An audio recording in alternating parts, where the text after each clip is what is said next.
Hello everyone, I think we are live. I hope you are. I messed up, sorry guys. I had the wrong subject up today, and this is something I already did the day before. Ah man, it's been a mess. Sorry about that. And today we're going to discuss something that Modwayne sent me. He asked me to comment on a news article, and I found that it was complete and utter rubbish because I provided the links in the description. And the article, we're going to talk about how a badly written scientific article is badly written. They don't understand the actual what was written in the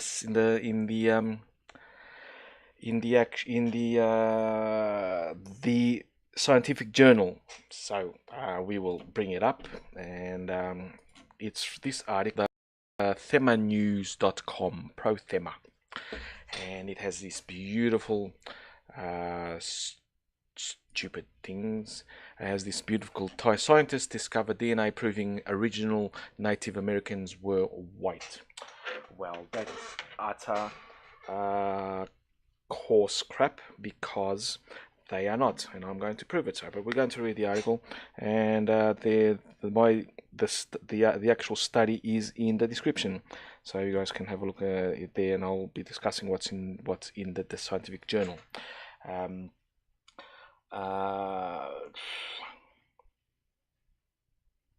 What doesn't seem to work, Modwayne? I hate technical difficulty. Well, the sound is okay. The sound is okay. Good. There we go. Okay, let's start off. We're just checking the sound on my mobile phone, so to see if everything's working correctly. I think I've set up but before we start, how do you guys like my new setup? I can see the chat, obviously. I can see the chat, and yeah, it is. I think it's settled down now, but it was absolutely buffering like, yeah, it's buffering like mad. I can't help it. Sometimes it's transmitting well, other times it's not. Bear with me. And another bad stream. I'll turn off all my devices, see if that'll fix it up. Let's get on with it. So, a new discovery of ancient DNA may overturn the idea that Native Americans were the first to have populated the American continent. That is utter bull crap. And I'll show you guys why it's utter bull crap. In fact, I'll bring up the another article which is better than that. Well, it's not better than that, it just debunks it from Wikipedia. Here we go. Yeah, oh man, so I'm having crap internet today. In fact, on this over the weekend, I did on Friday to Saturday I didn't have internet at all. So anyway, that's how it is. So let's get on with it. My buffer's going mad as hell. I'm dropping I apologize, guys. I don't know for what I should do. Let's bear with it. Let's see how it goes. Anyway, instead, a new group known as the ancient Beringians, who were closely related to modern white Europeans, have been discovered by researchers. Genetic analysis of the baby girl who died at the end of the Ice Age shows she belonged to this previously unknown ancient group of Beringians.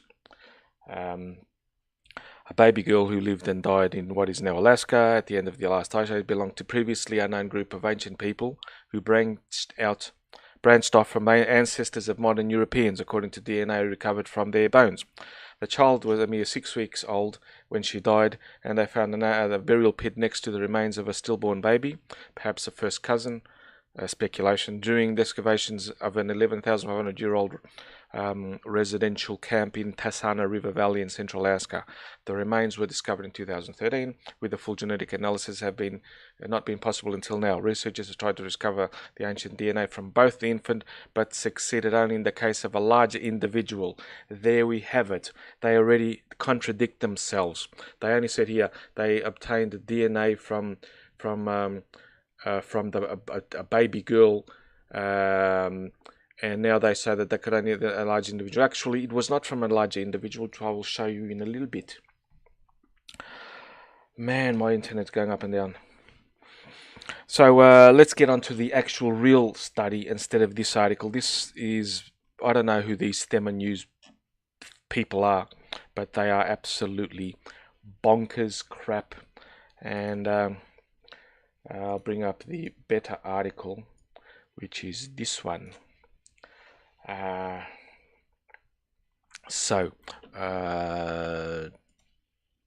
have to click on, no, it's in Nature, wrong thread, god damn it, wrong thread, sorry guys, that's not the one.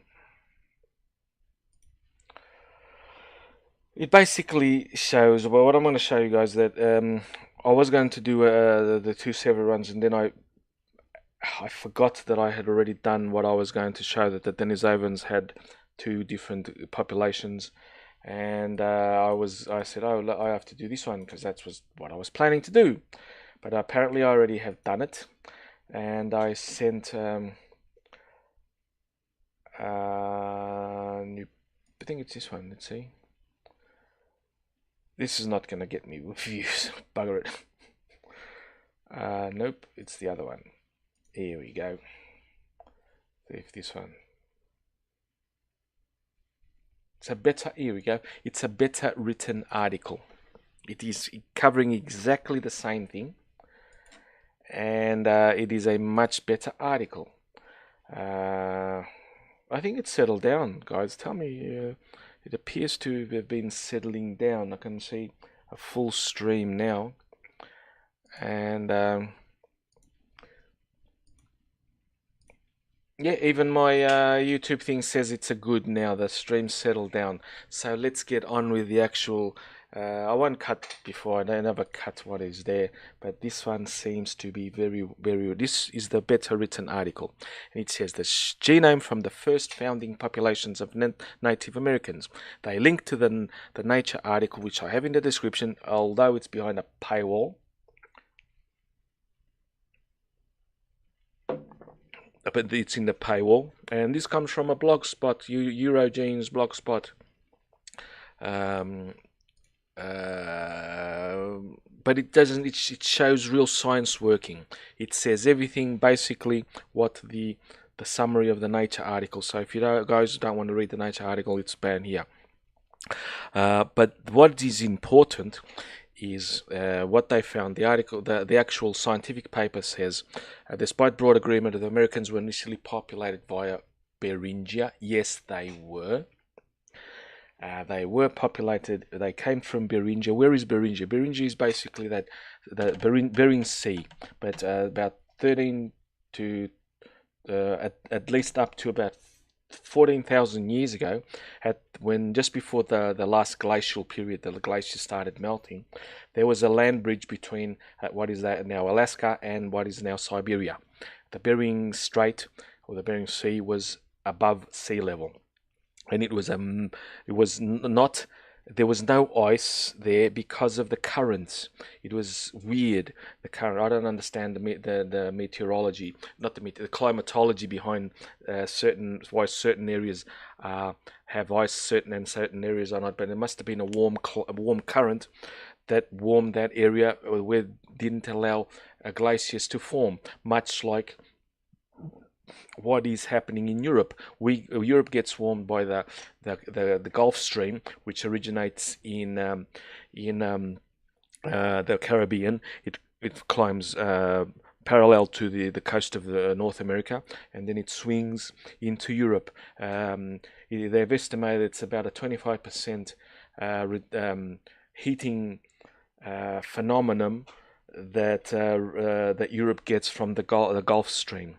And to start a new glacial periods in Europe and in the world, because it's triggered in Europe, any glaciation is triggered in Europe, is the slowing down, or in fact the cessation, the stopping of the Gulf Stream. If that stops, Europe becomes much colder, about 25% colder than it is now. So the snow will accumulate, much like get much greater snowfall than we do now, more comparable to the United States and Canada, the northern United States and Canada, than we get now. So the Beringia was a place like Europe. It was warmed by some current. I don't know, but anyway. During that period, before the glacial max, during the glacial maximum, before the Beringia, the Bering Sea, Bering Strait, etc., was inundated by sea. There was a land mass there, and people lived there. In fact, the study shows, and from other previous, I was going to show another one. I was going to link to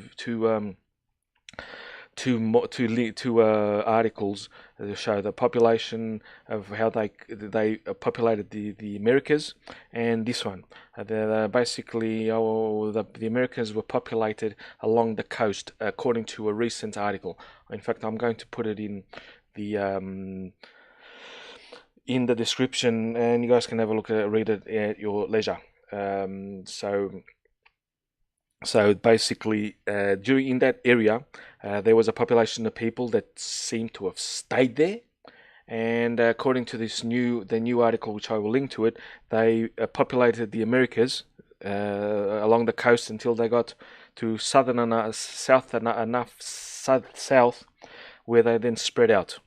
And so that's more or less how they were populated. But this one is dealing with who they were, the genetic makeup of these people. According to this opinion piece, because it's nothing more than an opinion piece or even a narrative, because it is a narrative. I don't know who this Thema Newsroom person is or people are. This is the summary that everyone's can read in the Nature article. The Nature's published.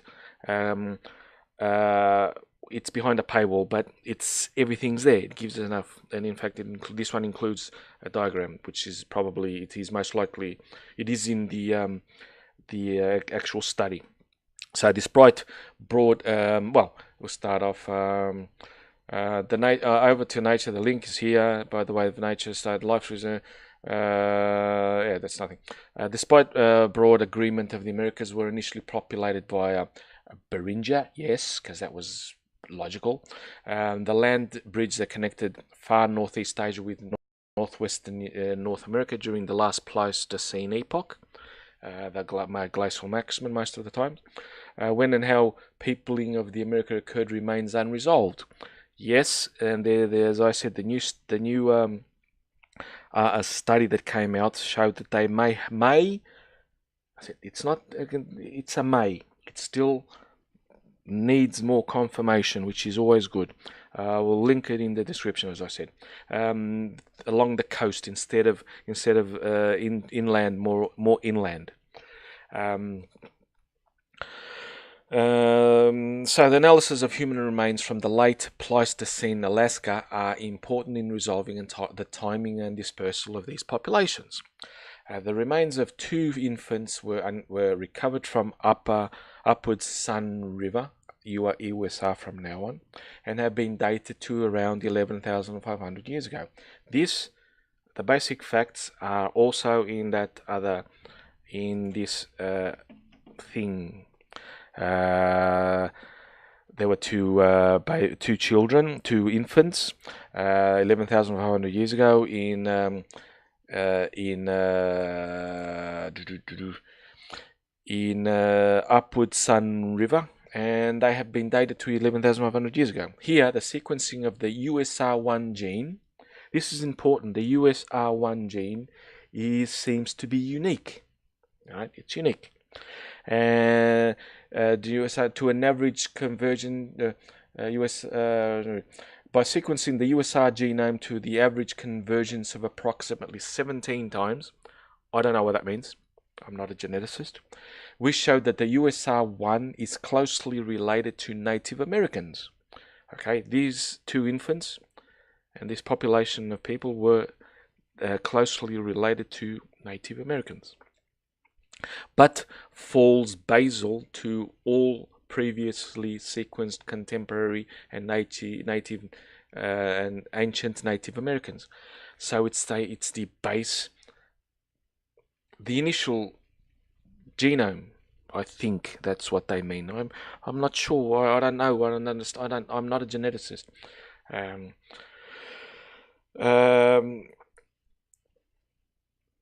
As such, USR1 represents a distinct ancient Beringian population. Right? They were unique. Right? And the ancestor of other Native Americans descended from a single founding population that initially split from East Asians around 36,000 plus or minus 1.5 thousand years, with gene flow persisting until around 25,000 plus or minus 1. This is the plus or minus 1.1 thousand years. This is very precise dating. In these timescales, 1,000 years is quite precise. So they got that to a very precise dating. So the Native Americans descended from a single population. I'll highlight this. The native and ancestors of we infer that the ancient Beringian populations and ancestors of other Native Americans. So the Americans and I think this is what it means, because I don't have the access to the actual article. So the ancient Beringian population, which apparently stayed there for a long period of time, probably because it was a good hunting ground, quite flat. Animals migrated through there and stayed there, so they didn't have to move much. That is one of the possible hypotheses of the still. I think it says it here. So they descended from a single founding population that initially split from East Asians around this time, and the gene flow persisted until that. So they still maintain contact with the East Asians up until 25,000 years, more or less 1,000 years ago. The gene flow from the ancient North Eurasians into all Native Americans took place between 25,000 and 20,000 years ago, with ancient Beringians branching off around 22,000 to 18,000.1 years ago. So the ancient Beringians, their distinctiveness, their genetic distinctiveness, more or less appeared between 22,000 and 18,000.1 years ago.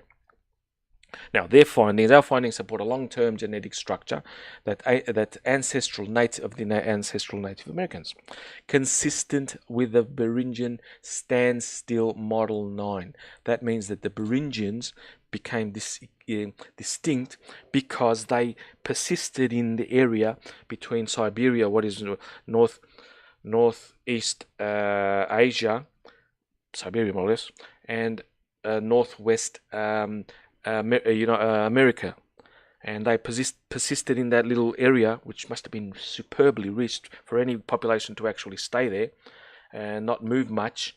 They persisted there for quite a bit, enough for them to become genetically distinctive, giving rise to the USR1 genome. So we show that the basal North and Southern Native American branches, to which all other Native Americans belong, diverged around 17,000.5 to 14,000.6 thousand years ago. That's 17.5 thousand to 14.6 thousand years ago. So that's the North and South Americans, their distinctiveness diverged between 17.5 thousand and 14.6 thousand years ago. and this has probably occurred south of the North American ice sheets. So the ice sheets of North America persisted until about 1110-ish, 11,000-ish, and this branching occurred south of them. We also show that about 11,500 years ago, some of the northern Native American population received gene flow from the Siberian population, most closely related to Koryaks, some people, but not Paleo, Eskimos, Inuits, and Kets. So the North American populations, other than the Inuits, the ancestors of the Inuits and Kets and Paleo Eskimos. I don't like the word. Well, it's a word. It's a word. They were distinct from. The North Americans received genes from the Koryaks, while the Eskimos and Inuits did not. And that Native American gene flow into the Inuits was through northern and not southern Native American groups. So there was the two different gene flow mating ritual things. Other findings suggest that the far North American presence in northern Native America is from a back migration that replaced or absorbed the initial foundation populations of ancient Beringians. Nowhere does this is the summary of what they give out, what they is presented in the. It's an abstract of what's presented in the actual scientific paper. Nowhere does it suggest that the Beringians or the American native populations, and I'm buffering again. I can see that. God damn it, man. Did received white genomes, and we can see from this picture here shows more or less what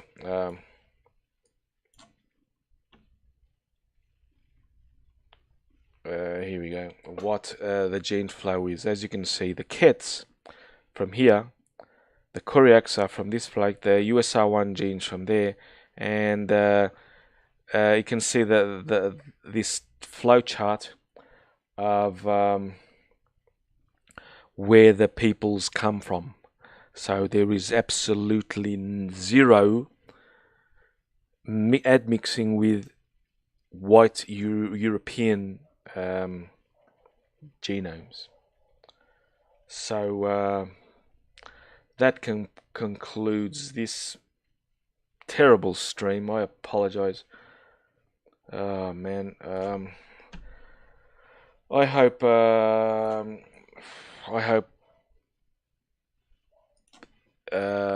you guys got enough of this stream. It's not working well. I hope it's recording well anyway. So I think I'll leave it here. And guys, sorry about this. Till next time. And